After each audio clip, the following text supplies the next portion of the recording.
Hello বন্ধুরা, কেমন আছো সবাই? আশা করি সবাই ভালো আছো। বন্ধুরা দেখো, আজকে কুয়েতের ওয়েদারটা কিন্তু খুবই ভালো লাগতেছে। আর আমরা একটা সুন্দর জায়গায় আসছি, দেখো কাজের সাইডে খুবই একটা চমৎকার একটা জায়গা, এত সুন্দর একটা জায়গা। তো আসলেই এখানকার রাস্তাঘাটগুলো সব কিছু চারপাশগুলো খুবই পরিষ্কার, একদম পরিষ্কার পরিচ্ছন্নভাবে থাকে।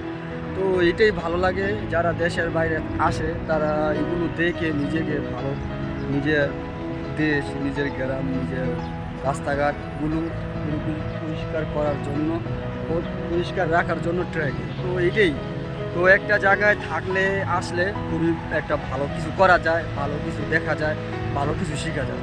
তাই এই জন্য বলবো, যারা দেশে এখনও কিছু করতে পারো না, অবশ্যই তোমরা যে কোনো একটা আরব কান্ট্রিতে, বাইরের কান্ট্রিতে আসো, এসে কিছুদিন থাকলে অবশ্যই ভালো কিছু শিখতে পারবে, জানতে পারবে, দেখতে পারবে। ঠিক আছে? তো তোমাদের এই ভিডিওগুলো আসলে কেমন লাগছে অবশ্যই কমেন্ট করে জানাবে। আর এত সুন্দর ভিউ, ঠিক আছে, খুবই বস্তির একটা জায়গা। দেখো রাস্তাঘাটগুলো একদম সবই কিন্তু কুইতিরাই থাকে। ঠিক আছে? তো এটাই খুবই সুন্দর লাগতেছে, ভালো লাগতেছে। অবশ্যই তোমাদের কেমন লাগতেছে কমেন্ট করে জানাবে।